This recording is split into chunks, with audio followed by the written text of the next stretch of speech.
کیا شب برات کی رات جاگنا اور اگلے دن روزہ رکھنا منع ہے؟ کیا اس طرح کی احادیث حضور نبی کریم علیہ الصلاۃ والسلام سے ثابت ہیں یا نہیں؟ اگر ہیں تو کون سی احادیث ہیں، اور اگر حضور نے منع فرمایا تو کون سی احادیث ہیں؟ یہ تمام ڈیٹیل آپ کو اس ویڈیو میں ملنے والی ہے۔ اس ویڈیو کو پورا دیکھیں۔ آج شب برات کی رات ہے۔ برات کہتے ہیں بری ہونے کو، نجات پانے کو، چھٹکارا حاصل کرنے کو۔ تو اس وجہ سے اس رات کو اللہ تبارک و تعالی حضور علیہ الصلاۃ والسلام کے امت کے گناہوں کو بخش دیتا ہے اور انہیں بری کر دیتا ہے۔ تو اس وجہ سے اس رات کو شب برات کہتے ہیں۔ اگر ہم قرآن سے دیکھیں اور احادیث مبارکہ سے دیکھیں تو ہمیں یہ معلوم ہو جاتا ہے کہ شب برات کی رات اور اس سے اگلے دن یعنی 15ویں شعبان کا روزہ رکھنا جائز ہے یا نہیں۔ تو یہ ساری باتیں ابھی اس ویڈیو میں آئیں گی۔ اس ویڈیو کو پورا دیکھیں۔ سب سے پہلے ہم قرآن کریم سے اس رات کی فضیلت کو بیان کرتے ہیں۔ قرآن کریم میں ہے سورۃ دخان آیت نمبر پہلی، بسم اللہ الرحمن الرحیم، حامیم والکتاب المبین، انا انزلناہ فی لیلۃ مبارکۃ انا کننا منذرین فیہا یفرق کل امر حکیم۔ اب دیکھیں یہ سورۃ دخان ہے، اس کی جو پہلی 3 آیتیں ہیں ان میں اللہ تبارک و تعالی نے شب برات کی حقیقت کو بیان فرمایا ہے کہ شب برات میں کیا کیا اعمال پیش کیے جاتے ہیں، کیا کیا ہوتا ہے۔ تو یہ ساری باتیں ان 3 آیاتوں میں مشتمل ہیں۔ پہلی آیت سماعت فرمائیں، حامیم والکتاب المبین۔ اللہ فرما رہا ہے یہ حروف مقطعات میں سے ہے جو پہلا حرف حامیم ہے۔ اس کا معنی اللہ جانے اور اس کا رسول جانے، ہمیں اس کا معنی نہیں بتایا گیا، یہاں تک کہ حضرت جبرائیل علیہ السلام کو بھی پتہ نہیں ہے۔ یہ اللہ تعالیٰ اور اس کے حبیب صلی اللہ تعالی وسلم کے درمیان راز کی باتیں ہیں۔ اللہ تعالیٰ اپنے محبوب صلی اللہ تعالی وسلم سے راز و نیاز کی گفتگو فرماتا ہے۔ والکتاب المبین، قسم ہے اس روشن کتاب کی، یعنی اللہ تبارک و تعالی نے شب برات کا ذکر کرنے سے پہلے اللہ نے اس کتاب کی قسم اٹھائی، اور قسم آپ کو پتہ ہے کسی چیز کو پختہ کرنے کے لیے یا کوئی بات کی جائے تو اس بات کو پختہ کرنے کے لیے قسم اٹھائی جاتی ہے۔ تو رب العالمین نے اس لا ریب بہائب کتاب کی قسم اٹھائی، پھر فرمایا انا انزلناہ فی لیلۃ مبارکہ، بے شک ہم نے اسے برکت والی رات میں اتارا، انا کننا منذرین، بے شک ہم ڈر سنانے والے ہیں، فیہا یفرق کل امر حکیم، اس میں بانٹ دیا جاتا ہے ہر حکمت والا کام۔ تو اب اس آیت مبارکہ میں آپ نے اس کا ترجمہ سماعت کیا کہ لیلۃ مبارکہ، جو انا انزلناہ فی لیلۃ مبارکہ میں لیلۃ مبارکہ ہے، بعض مفسرین کرام فرماتے ہیں اس سے مراد رمضان شریف کی لیلۃ القدر کی رات ہے، اور بعض مفسرین کرام فرماتے ہیں اس سے مراد شعبان کی 15ویں رات ہے۔ تو اللہ تعالیٰ ارشاد فرماتے ہیں اگلی آیت میں، انا کننا منذرین، ہم ڈر سنانے والے ہیں۔ تو آدمی 2 طریقوں سے سبق حاصل کرتا ہے، یا تو نرمی سے بات کی جائے تو فائدہ حاصل کرتا ہے، اور بعض طبیعتیں نرمی سے نہیں مانتی، سختی سے مانتی ہیں۔ تو اللہ تعالیٰ فرماتا ہے ہم ڈر سنانے والے ہیں گناہ گاروں کو، تاکہ وہ گناہ نہ کریں۔ اگر نافرمانی کریں گے تو سزا ملے گی، گناہ کریں گے تو سزا ملے گی، عذاب ہوگا، اور اگر فرما برداری کرو گے تو جزا ملے گی، اجر ملے گا، ثواب ملے گا۔ تو اگلی آیت میں رب نے فرمایا فیہا یفرق کل امر حکیم، اس رات میں ہر حکمت والا کام تقسیم کر دیا جاتا ہے۔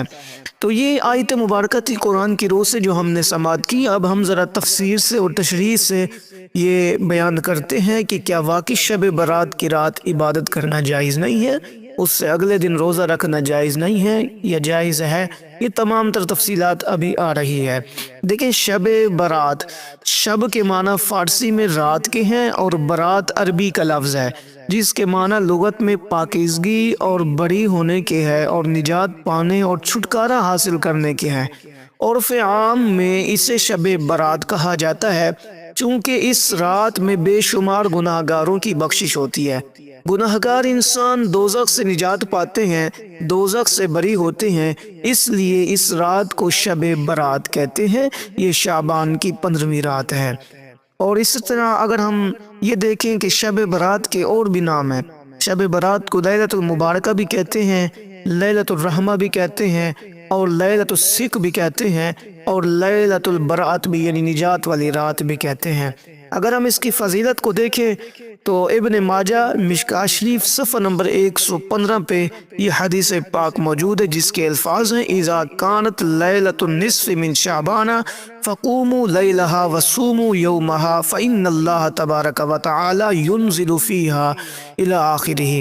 اب اس کا ترجمہ سماعت فرمائیں۔ شعبان کی 15ویں رات کو قیام کرو اور دن کا روزہ رکھو۔ اللہ تعالیٰ کی تجلی غروب آفتاب کے بعد آسمان دنیا پر ظاہر ہوتی ہے، اور اللہ تعالیٰ فرماتا ہے کہ ہے کوئی بخشش مانگنے والا کہ میں اس کو بخش دوں، کیا ہے کوئی رزق مانگنے والا جو مجھ سے رزق طلب کرے اور میں اس کو رزق عطا کروں، کیا ہے کوئی مصیبت زدہ جو مجھ سے مصیبت دور کرنے کے لیے کہے اور میں اس کی مصیبت کو دور کر دوں، اسے عافیت بخشوں، کیا ہے کوئی بیمار جو مجھ سے شفا طلب کرے اور میں اسے شفا دوں، کیا ہے کوئی ایسا اس قسم کی ندائیں ہوتی رہتی ہیں یہاں تک کہ فجر طلوع ہو جاتی ہے۔ کیا یہ حدیث پاک جو آپ نے سنی ہے یہ صحیح ہے یا ضعیف ہے؟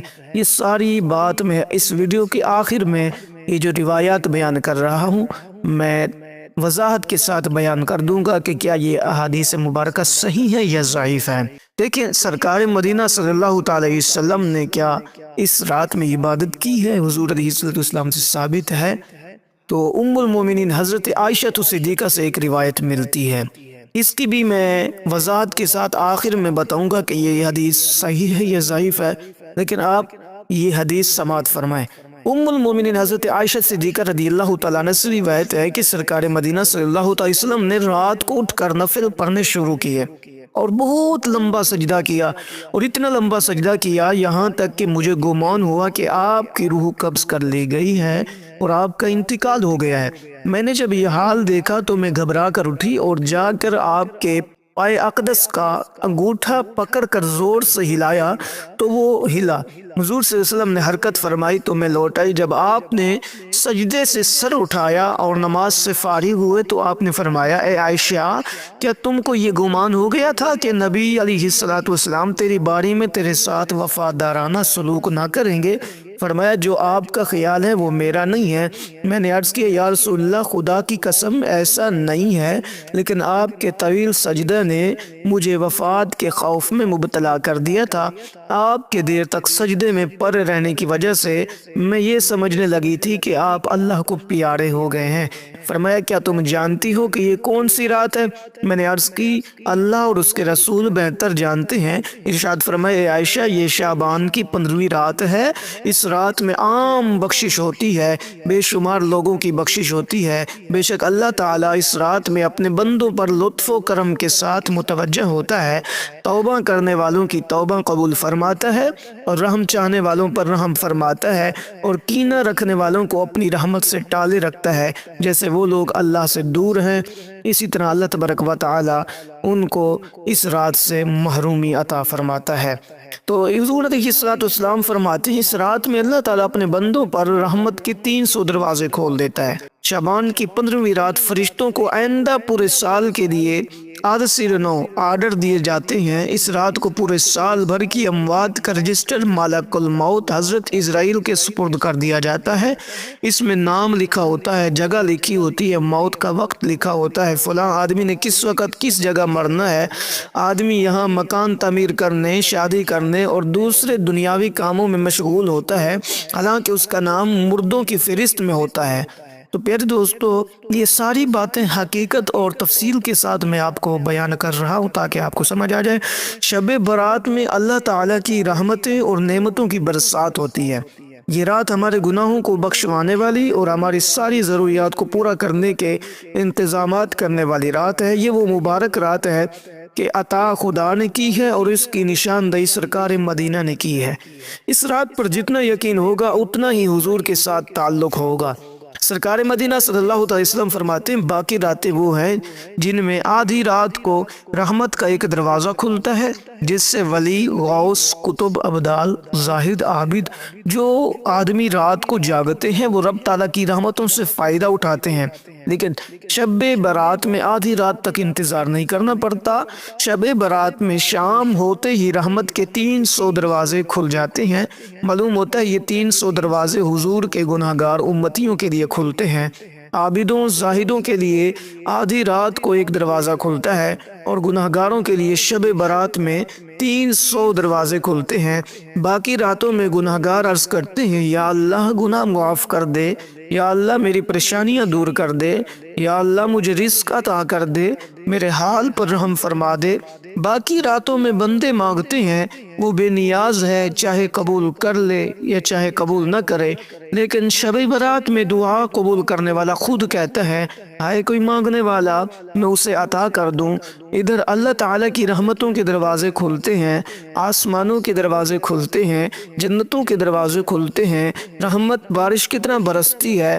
ادھر کوئی ڈرامہ دیکھ رہا ہوتا ہے، کوئی ناچ دیکھ رہا ہوتا ہے، کوئی فلمیں دیکھ رہا ہوتا ہے، کوئی کلبوں میں شراب پی رہا ہوتا ہے، کوئی آتش بازی چلا رہا ہوتا ہے، کوئی گانے سن رہا ہوتا ہے، کوئی ڈاکے ڈال رہا ہوتا ہے، کوئی بدکاری میں مبتلا ہوتا ہے۔ تو پیارے دوستو، اللہ تبارک و تعالیٰ اس رات کتنا بندوں کے اوپر مہربانی فرماتا ہے، اور اللہ تبارک و تعالیٰ ان کی نیکیوں کا انتظار کر رہا ہوتا ہے، بخشش کی انتظار کر رہا ہوتا ہے، ان کو معاف کرنے کا انتظار کر رہا ہوتا ہے، لیکن بندہ گناہوں میں مبتلا ہوتا ہے۔ بالخصوص آتش بازی یہ ویسے ہی برا کام ہے، اسلام دشمنوں کا کام ہے۔ پاکیزگہ اور بابرکت رات میں آتش بازی چلانا نہایت بد نصیبی ہے، بدبختی ہے۔ اللہ تعالیٰ ارشاد فرماتا ہے قُوا أَنفُسَكُمْ وَأَهْلِيكُمْ نَارًا، اپنے آپ کو بھی بچاؤ اور اپنے گھر والوں کو بھی بچاؤ دوزخ کی آگ سے۔ حضور صلی اللہ تعالی وسلم فرماتے ہیں اتقوا النار ولو کان بشق تمرۃ، آگ سے بچو اگرچہ کھجور کا ٹکڑا دے کر ہی صحیح۔ خدا نے بھی روکا ہے، مصطفیٰ نے بھی روکا ہے، خبردار آگ سے مت کھیلو۔ حضور صلی اللہ تعالی وسلم ارشاد فرماتے ہیں کل قیامت کے دن پل صراط سے مومن گزرنے لگے گا، نیچے سے دوزخ کی آگ بھڑک رہی ہوگی، وہ دوزخ کی آگ پکار اٹھے گی امام الانبیاء کی امتی جلدی سے گزر جا، کہیں ایسا نہ ہو تیرے ایمان کا نور مجھ کو بجھا کر نہ رکھ دے۔ اندازہ کرو تمہارے نور ایمان میں اتنی قوت اور طاقت ہے کہ دوزخ کی آگ بھی ڈرتی ہے۔ آج تم شیطان کے اشاروں پر چل کر آگ سے کھید رہے ہو۔ آتش بازی جلانا ویسے ہی جرم ہے، گناہ ہے، اور اس مقدس رات میں آتش بازی چلانا اپنے لیے دوزخ کے دروازے کھولنے کے مترادف ہے۔ وقت خراب ہوتا ہے، پیسہ ضائع ہوتا ہے۔ قرآن پاک نے فضول خرچی کرنے والوں کو شیطان کا بھائی کہا ہے۔ مسلمان شیطان کا بھائی نہیں، مدینے والے کا غلام ہے۔ یہ مقدس رات ہے، خدائی رات ہے، ببرکت رات ہے۔ اللہ کی رحمت پورے جوش پر ہوتی ہے، عطا پورے جوش پر ہوتی ہے۔ باقی راتوں میں فرشتے اعلان کرتے ہیں ہے کوئی بخشش مانگنے والا، لیکن شب برات میں اللہ تعالیٰ خود اعلان کرتا ہے حل من مستغفر فاغفر لہ، ہے کوئی گناہ گار، ہے کوئی سیاہ کار، ہے کوئی بخشش مانگنے والا کہ میں اس کے گناہ بخش دوں۔ حل من مسترزق فارزقہ لہ، ہے کوئی رزق مانگنے والا کہ اسے رزق عطا کروں، ہے کوئی اولاد مانگنے والا، ہے کوئی جنت مانگنے والا آج اسے جنت عطا کر دوں، ہے مصیبت میں مبتلا کہ اسے عافیت دوں۔ ساری رات یہ سلسلہ جاری رہتا ہے، یہ اعلان ہوتا رہتا ہے تیرے کرم سے اے کریم کون سی شے ملی نہیں، جولی ہی میری تنگ ہے تیرے یہاں کمی نہیں۔ شب برات میں کیا ہوتا ہے؟ حضرت عائشہ صدیقہ رضی اللہ تعالیٰ عنہ سے ایک روایت ملتی ہے، نبی کریم صلی اللہ تعالی وسلم نے فرمایا کیا تم جانتی ہو اس رات یعنی 15 شعبان میں کیا ہوا؟ عرض کیا یا رسول اللہ صلی اللہ تعالی وسلم اس میں کیا ہوا؟ تو فرمایا اس رات میں اس سال پیدا ہونے والے انسان لکھ دیے جاتے ہیں، اور اس رات میں ان کے اعمال اٹھائے جاتے ہیں اور ان کے رزق اتارے جاتے ہیں۔ انہوں نے عرض کیا یا رسول اللہ صلی اللہ تعالی وسلم کیا کوئی اللہ کی رحمت کے بغیر جنت میں نہیں جائے گا؟ تو آپ نے 3 بار فرمایا کہ کوئی اللہ تعالیٰ کی رحمت کے بغیر جنت میں نہیں جا سکتا۔ میں نے عرض کیا یا رسول اللہ صلی اللہ علیہ وسلم آپ بھی نہیں جا سکتے؟ تو آپ نے اپنا ہاتھ شریف اپنے سر پر رکھا اور فرمایا میں بھی نہیں، مگر یہ کہ اللہ مجھے اپنی رحمت میں چھپائے۔ آپ نے اسی طرح 3 مرتبہ یہ جملہ جاری فرمایا۔ تو اسی طرح ایک اور روایت بھی ہے، حضرت عائشہ صدیقہ رضی اللہ تعالیٰ عنہ فرماتی ہیں کہ میں نے ایک رات رسول اللہ صلی اللہ علیہ وسلم کو گم پایا، دیکھا کہ آپ جنت البقیع میں تھے، تو آپ نے فرمایا کیا تم اس سے خوف کرتی تھی کہ تم پر اللہ اور رسول ظلم کریں گے؟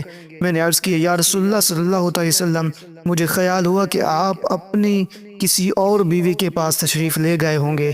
تو فرمایا کہ اللہ تعالیٰ 15ویں شعبان کی رات آسمان دنیا کی طرف نزول فرماتا ہے تو قبیلہ بنو کلب کی بکریوں کے بالوں سے زیادہ کو بخش دیتا ہے۔ عرب میں بکریاں پالنے کا بہت رواج ہوا کرتا تھا، ہر قبیلہ میں بہت بکریاں تھیں، لیکن قبیلہ بنو کلب کی بکریاں سب سے زیادہ تھیں۔ ظاہر ہے ان پر بال بھی زیادہ ہوں گے۔ بکری کے بالوں کو شمار کرنا انسان کے بس کی بات نہیں ہے۔ تو مطلب یہ ہوا کہ اللہ تعالیٰ شب برات میں بے شمار لوگوں کو بخش دیتا ہے اور انہیں جہنم سے آزاد کر کے جنت کا حقدار بھی بنا دیتا ہے۔ اسی طرح ایک اور روایت بھی ہے، حضرت ام عائشہ صدیقہ رضی اللہ تعالیٰ عنہ سے آپ فرماتی ہیں کہ حضور علیہ السلام نے فرمایا کہ میرے پاس جبریل امین علیہ السلام تشریف لے کر آئے اور انہوں نے بشارت سنائی کہ یہ شعبان کی 15ویں رات ہے۔ اللہ تعالیٰ اس رات میں قبیلہ بنو کلب کی بکریوں کے بالوں کی گنتی کے مانند نافرمانوں کو دوزخ سے آزاد کر دیتا ہے، لیکن مشرک، کینہ ور، بدعتی، رشتہ کاٹنے والے، کپڑا گھسیٹ کر چلنے والے اور ماں باپ کے نافرمان اور شراب کے عادی کی طرف اس رات میں بھی نگاہ رحمت نہیں فرماتا۔ یعنی کہ آپ یوں سمجھ لو کہ یہ لوگ اس رات کی فضیلت سے محروم رہتے ہیں جو لوگ یہ گناہوں میں مبتلا ہوتے ہیں۔ نمبر 1 مشرک ہے، نمبر 2 کینہ ہو جس کے دل میں، اور نمبر 3 رشتہ کاٹنے والا یعنی قطع تعلق کرنے والا، نمبر 4 تکبر کرنے والا، نمبر 5 ماں باپ کا نافرمان، اور نمبر 6 شراب کا عادی۔ تو یہ 6 لوگ ہیں جو اس رات اللہ تبارک و تعالیٰ کی رحمت سے محروم رہیں گے۔ تو سرکار مدینہ صلی اللہ علیہ وسلم فرماتے ہیں یہ رات بخشش کی رات ہے، یہ رات رحمت کی رات ہے، یہ رات گناہوں سے نجات کی رات ہے، یہ رات معافی کی رات ہے، لیکن کچھ بدبخت اور بد نصیب ایسے بھی ہیں جن کی بخشش اس مقدس رات میں بھی نہیں ہوتی جب تک وہ سچے دل سے توبہ نہ کریں۔ وہ یہی 6 لوگ ہیں جن کا میں نے ابھی ذکر کیا ہے، مشرک، کینہ ور، صلہ رحمی نہ کرنے والا، متکبر، والدین کا نافرمان، شرابی۔ ہمیں اپنے گریبان میں منہ ڈال کر دیکھنا چاہیے کہیں ان بیماریوں میں ہم تو مبتلا نہیں ہیں۔ اگر ہم میں سے کسی میں یہ بیماریاں ہیں تو ہمیں اللہ تعالیٰ کی بارگاہ میں سچے دل کے ساتھ توبہ کرنی چاہیے تاکہ اللہ تعالیٰ کے کرم سے محروم نہ رہ جائیں۔ تو پیارے دوستو، یہ ساری باتیں، یہ احادیث آپ سن رہے ہیں، ان سب کا حوالہ میں آخر میں دوں گا، اور یہ آج کی ویڈیو بہت ہی عظیم ہونے والی ہے ہمارے لیے۔ تو اللہ تبارک و تعالیٰ کے پیارے محبوب علیہ السلام نے ایک اور حدیث میں فرمایا ان اللہ تعالیٰ لیطلع فی لیلۃ النصف من شعبان الی آخرہ، بے شک اللہ تعالیٰ شعبان کی 15ویں رات نظر فرماتا ہے اور اپنی تمام مخلوق کو بخش دیتا ہے سوائے مشرک اور کینہ ور کے۔ ایک روایت میں ہے سوائے 2 کے، ایک کینہ اور دوسروں نے حق قتل کرنے والا۔ مختلف روایات میں یہ باتیں موجود ہیں۔ تو اللہ تبارک و تعالیٰ کی بارگاہ میں دعا ہے اللہ تبارک و تعالیٰ ہمیں اس رات میں عبادت خداوندی کرنے کی توفیق دے۔ اللہ تعالیٰ ہمیں اللہ تعالیٰ کا ذکر اور نوافل پڑھنے کی توفیق عطا فرمائے۔ تو اب سوال یہ ہوتا ہے کہ شب برات میں ہم کیسے عبادت کریں، شب برات ہم کیسے منائیں؟ تو مسلمانوں کو چاہیے کہ ساری رات اللہ تعالیٰ کی عبادت کریں، صلاۃ و تسبیح پڑھیں، نوافل کثرت کے ساتھ پڑھیں، قرآن پاک کی تلاوت کریں، اللہ تعالیٰ کا ذکر کریں، درود شریف کثرت کے ساتھ پڑھیں، اللہ تعالیٰ کی بارگاہ میں استغفار کریں، اپنے لیے دعائیں کریں، ملک کے لیے اور تمام عالم اسلام کے لیے دعائیں کریں، صدقہ و خیرات کریں، مجالس ذکر منعقد کریں، شعبان کی 15ویں رات عبادت کریں اور دن کا روزہ رکھیں، اللہ کی بارگاہ میں یہ بھی عرض کریں فضل تیرے دی آس کریمہ ہور امید نہ کوئی، صدقہ اپنے پاک نبی دا بخش خطا جو ہوئی، یعنی اپنے گناہوں کی بخشش طلب کرے۔ تو پیارے دوستو، اس رات میں عبادت خداوندی کرنا یہ جائز ہے، احادیث مبارکہ سے ثبوت ملتا ہے، اور یہ جتنی بھی ساری احادیث پیچھے میں نے بیان کی حضرت ام المومنین حضرت عائشہ صدیقہ سے سندن یہ روایتیں موجود ہیں، اور ابن ماجہ، ترمذی وغیرہ میں یہ باتیں موجود ہیں، یہ روایتیں موجود ہیں۔ تو معلوم یہ ہوا کہ شب برات کی رات عبادت خداوندی کرنا اور اگلے دن کا روزہ رکھنا شرعاً جائز ہے اور حضور علیہ السلام سے ثابت ہے۔ اور حضرت عیسیٰ علیہ السلام کا ایک پہاڑ پر سے گزر ہوا جس پر آپ نے ایک سنہری خوشنما پتھر دیکھا جس کی شعاعیں آفتاب کی طرح تھی۔ دیکھ کر متعجب ہوئے۔ اللہ تعالیٰ نے فرمایا اے عیسیٰ علیہ السلام اس سے بھی بڑھ کر قدرت کے عجائبات نہ دکھاؤں؟ عرض کی یا اللہ دکھائیں۔ تو پھر وہ پتھر پھٹ گیا اور دیکھا کہ اس کے اندر محرابی خلا ہے جس میں ایک شخص سبز عصا لیے عبادت الہی میں مشغول ہے، قریب ہی انگور کی بیل ہے۔ بزرگوں نے عرض کیا یہ میری روزانہ کی غذا ہے۔ آپ نے فرمایا اے بزرگ اس گوشے تنہائی میں بیٹھ کر کب سے عبادت کر رہے ہو؟ بزرگ نے کہا 400 سال ہو گئے ہیں۔ حضرت عیسیٰ علیہ السلام نے عرض کی یا اللہ اس سے بھی افضل کوئی مخلوق ہے؟ اللہ تعالیٰ نے فرمایا ہاں، میرے محبوب حضرت محمد مصطفیٰ صلی اللہ تعالی وسلم کا امتی شب برات میں 2 رکعت پڑھ لے گا، وہ اس کی 400 سال کی عبادت سے افضل ہوگی۔ اللہ تعالیٰ ہم سب کو کثرت کے ساتھ اپنی عبادت کی توفیق عطا فرمائے، اپنی محبت عطا فرمائے، اپنی اطاعت کی توفیق عطا فرمائے۔ ہمارا وقت بڑا قیمتی ہے، یہ حضور کا صدقہ ہے۔ ہم 2 رکعت نفل پڑھیں، پہلی امت کے عابد کی 400 سال کی عبادت پر غالب ہے۔ یہ فضیلت ہمیں حضور کے صدقے ملی ہے۔ ایک آدمی نے ایک غلام خریدا۔ غلام نے کہا اے میرے مالک میری 3 شرطیں ہیں، آپ مجھے فرض نماز سے منع نہیں کریں گے۔ جب وقت ہو جائے تو آپ کو دن کو جو چاہے کام ہو مجھے حکم دیں، رات کو حکم نہیں کریں گے۔ اپنے گھر میں میرے لیے ایک کمرہ جدا کر دیں جس میں میرے سوا کوئی دوسرا داخل نہ ہو۔ مالک نے کہا مجھے یہ 3 شرطیں منظور ہیں۔ مالک غلام کو خرید کر اپنے گھر لے گیا اور کہا کہ تم اپنے لیے ایک کمرہ پسند کر لو۔ چنانچہ غلام نے ایک ٹوٹا پھوٹا کمرہ اپنے لیے پسند کر لیا۔ مالک نے کہا تو نے خراب اور خستہ کمرہ کیوں پسند کیا؟ غلام نے کہا اے میرے مالک کیا تم نہیں جانتے کہ ٹوٹا پھوٹا کمرہ بھی اللہ کی یاد اور اس کے ذکر کی برکت سے باغ بن جاتا ہے؟ چنانچہ وہ غلام دن کو اپنے آقا کی خدمت کرتا اور رات کو اللہ تعالیٰ کی عبادت کرتا۔ کچھ دنوں کے بعد ایک رات کو اس کا مالک گھر میں چلتے ہوئے غلام کے کمرے میں پہنچ گیا تو دیکھا کمرہ روشن ہے اور غلام مصلی پر سجدہ ریز ہے۔ اس کے سر پر آسمان اور زمین کے درمیان ایک روشن قندیل لٹک رہی ہے۔ غلام اللہ تعالیٰ کی بارگاہ میں بڑی عاجزی اور انکساری کے ساتھ مناجات کر رہا ہے اے اللہ تو نے مجھ پر میرے مالک کا حق اور دن کو اس کی خدمت لازم کر دی ہے۔ اگر یہ مصروفیات نہ ہوتی تو میں دن رات صرف تیری ہی عبادت میں مصروف رہتا، اس لیے میرے رب میرا عذر قبول فرما لے۔ مالک اسے دیکھتا رہا یہاں تک کہ صبح ہو گئی اور وہ روشن قندیل واپس ہو گئی اور کمرے کی چھت مل گئی۔ یہ سارا منظر دیکھ کر مالک واپس آ گیا اور ساری رات کا واقعہ بیوی کو سنایا۔ دوسری رات اپنی بیوی کو ساتھ لے کر غلام کے دروازے پر آیا تو دیکھا کہ غلام سجدے میں پڑا ہے اور قندیل اس کے سر پر ہے۔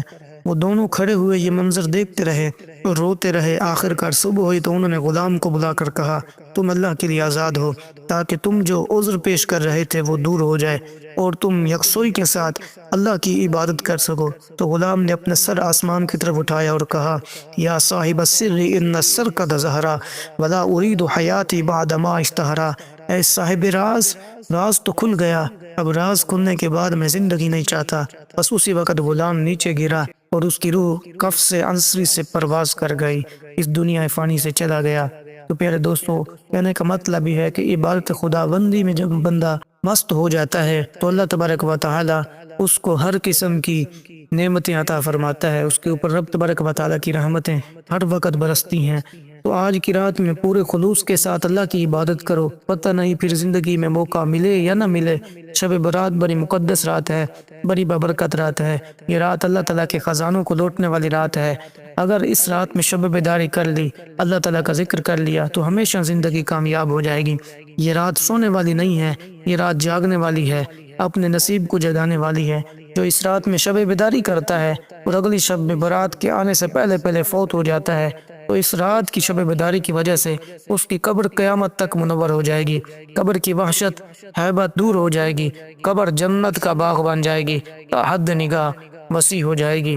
تو پیارے دوستو اللہ تعالیٰ ارشاد فرماتا ہے والذین یبیتون لربہم سجدا وقیاما، اللہ کے بندو اس رات میں عبادت کرو۔ اور اللہ کے بندے تو وہ ہیں کہ جن کی راتیں سجدوں اور قیام میں بسر ہوتی ہیں۔ رات کو عبادت کرنا، گرا گرا کر رونا، مغفرت طلب کرنا، یہ اللہ تعالیٰ کے نیک بندوں کی علامات ہے۔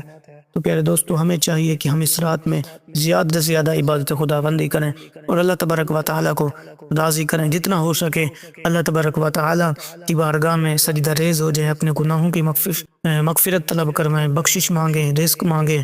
اسی طرح جو بھی آپ کی نیک حاجات ہیں وہ اللہ تبارک و تعالیٰ کی بارگاہ میں پیش کریں، اور اللہ تبارک و تعالیٰ آپ کی تمام حاجات کو قبول فرمائے گا، آپ کے گناہوں کو بخش دے گا۔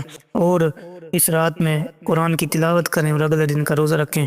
اللہ تعالیٰ ہمیں یہ کرنے کی توفیق دے، اور اللہ تبارک و تعالیٰ کے 99 ناموں میں سے ایک نام کمنٹ میں ضرور لکھیں اور اپنا نام لکھیں۔ اس رات میں خصوصی دعا ہوتی ہے اور دعا میں آپ کو یاد کیا جائے گا۔ السلام علیکم ورحمۃ اللہ۔